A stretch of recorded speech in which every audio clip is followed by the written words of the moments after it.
We all have big dreams in life. To start a business, have a perfect healthy body, run a marathon, you name it. But when it comes to fulfilling these dreams, it is a lot of hard work. So we just recoil back into our safe comfort zones. What it takes to achieve these goals is a strong mindset. If we want to fix our life, if we want to change our life, we need to change the way we think. We need to change the way we act, and then only there's going to be some difference in our lives. But how can you do that? Become your own hero. We all have someone who we admire on the internet or in the movies, or a popular politician. We admire them as our idols. But we need to look at ourselves as our own idol. Who will you become in the next few years? That is who you need to be admiring right now, because that will help you stay motivated and pursue those goals that you set for yourself. I wanted to start this YouTube channel almost 7 years ago, but I didn't start because I kept listening to my inner critic and giving it more importance than myself or my future self and my goals. I thought, who's going to care? I'm not that perfect to start something that big. But when I started it anyway, it helped me to gain confidence and it helped me to overcome self-doubt. Failures are inevitable. When we try to achieve something big, there will always be difficulties. But how you look at those difficulties will determine whether you're going to achieve it or not. Who doesn't have difficulties or problems after all? Everyone does, right? Great people in history have also put a lot of stress on failing and how failing has helped them to grow stronger and wiser. So one thing is for sure, there are going to be difficulties, and that should not be a reason for us to just stay where we are and live mediocre lives, right?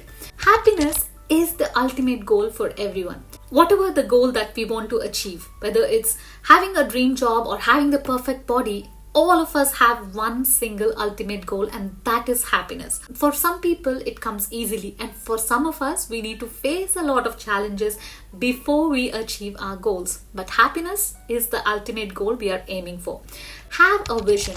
All dreams start with a simple vision. What do you want to be? What do you expect from yourself?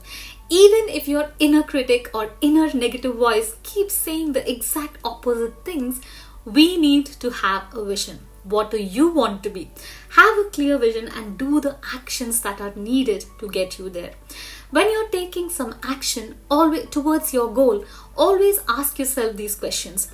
Is this action taking me closer to my goal, or is it bringing me away from my goal? Am I enjoying the process? Of course, sometimes the process may not be as enjoyable as you thought it might be.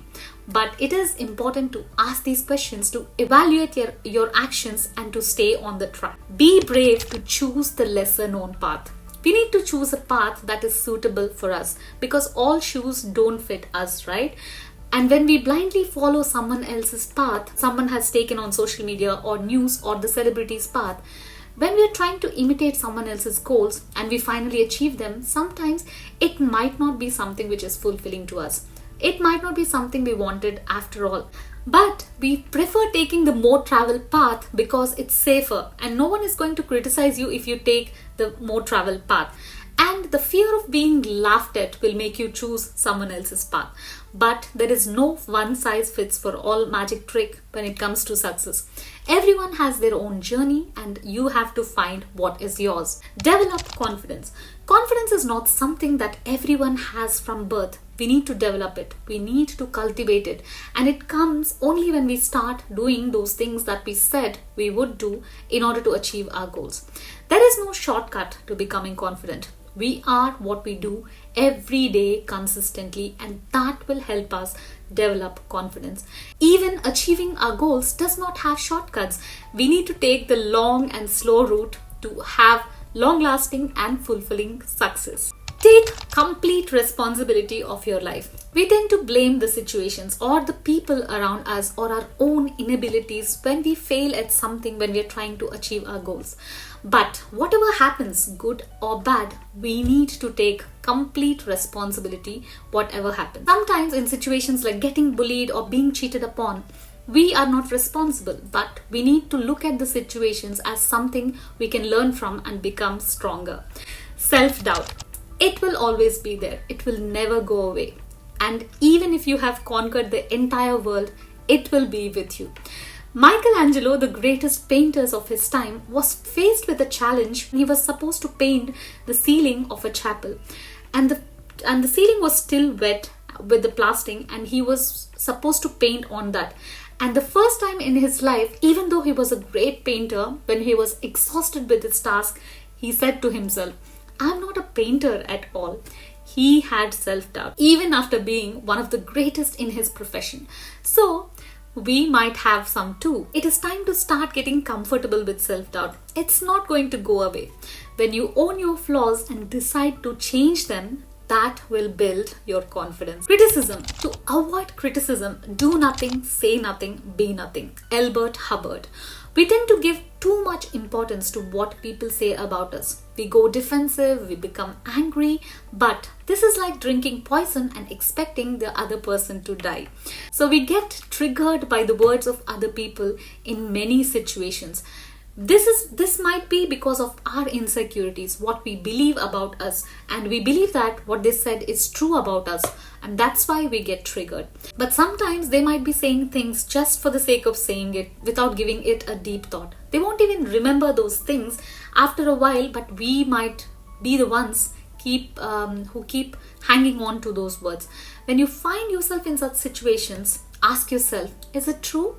If it is, then why do you have to get angry or defensive when they are just making an observation of the truth? Own it and try to change it if you can. But sometimes some people try to project their insecurities onto us. That is not your problem. It is their problem. Leave it to them.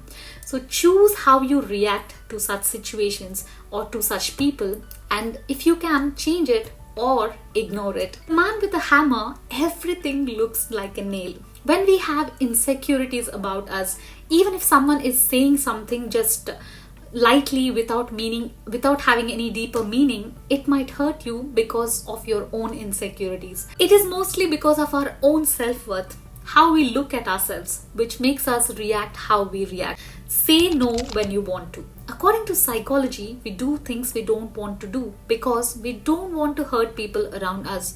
We don't want to feel guilty about turning someone down. This is called normative conformity, which means to change our behavior in order to fit into a group. Sometimes when we do this over and over, we might regret it at some point, making us bitter for accepting to do something in the first place.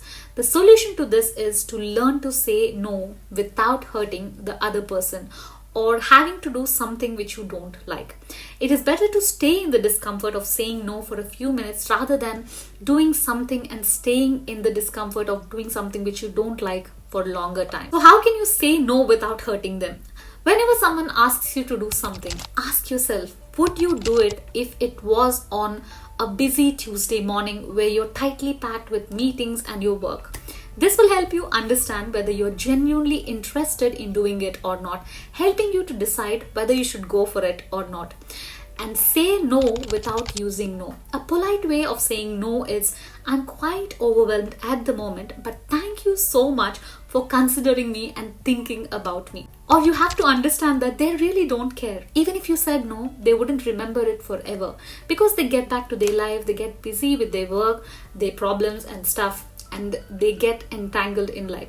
So if you want to say no, just say no without thinking twice. The effect of compounding. We all want quick fixes in our life. To fix our body weight, to fix our health, to fix our finances, everything has to get better instantly. But that's not how it works. Remember the story of the tortoise and the hare?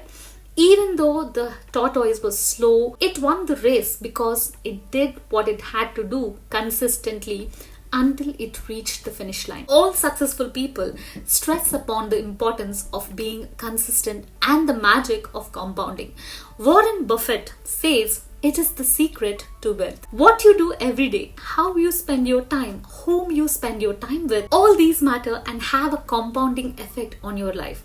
Choose these things wisely and do the things which will help you get closer to your goals every day, to let compounding do its magic. Even the great buildings start with one brick. So always think about the next brick you need to lay down to build your dream life. Being consistent about your dreams, your actions, and your thoughts will help you reach your goals. Feel the fear and do it anyway. We have a lot of things we want in life, but we have all these fears that pop up in our heads the moment we want to change something about our life. Lot of self-doubt, and you settle in your comfort zones finally once again. The truth is, the fear is never going to go away, just like your self-doubt. But when we walk past those fears, we find what we are looking for, what we actually want in life. Self-discipline. Any kind of goal needs self-discipline. But like any other habit, it needs to be cultivated. You need to build it. When we want to exercise, wake up early in the morning, we can't do it because we think it is not for us. Others are doing it because they are enjoying it or they are used to it from childhood. But the truth is, everyone is doing those things only with practice. All of them started somewhere. You have to start somewhere too. Finally, you're going to die. Remembering that you're going to die is the best way I know to avoid the trap of thinking you have something to lose. Steve Jobs. We think we can start working on our goals someday, leaving it for another day because we don't have the time for it right now. We are taking the path of least resistance. We plan to stay in our comfort zones forever, and we take all our dreams to our graves. But look at the eagle. It doesn't think like us. It takes its children to the peak of the mountain and pushes them to fall, which makes those kids learn how to fly. If it hadn't done that, maybe they would never learn flying, getting comfortable, eating whatever food they get from the mother. If you don't act on your dreams now, you are going to die someday and take all your dreams with you to your grave. In the book 5 Regrets of People Who Were Dying, written by Bronnie Ware, the top 5 regrets of the dying people were: I wish I had the courage to live a life true to myself, not what others expected of me. Number 2, I wish I hadn't worked so hard. Number 3, I wish I'd had the courage to express my feelings. Number 4, I wish I had stayed in touch with my friends. And number 5, I wish I had let myself be happier. So in the book Rewire Your Mindset, the author suggests a 97-year-old rule, which means asking yourself what would you regret at 97 not doing. This will help you to do the things which you should be doing to live life without having any regrets. We all want to succeed, but we have a lot of things stopping us. Self-doubt, fear, low confidence, all these can be worked upon, and we can overcome them to build the life that we want. We may not know what our life is going to be like, what is going to happen to us. We don't know anything about that. We don't know the destination, but our journey is in our hands. We have the tools to design our journey. So start designing your journey and start making progress in achieving your goals. I hope this video gave you an idea of how you can rewire yourself completely to achieve your biggest dreams. And I also left some links in the description if you want to buy those books that I've mentioned in this video. So I'll see you in this video right here. Until then, you take care.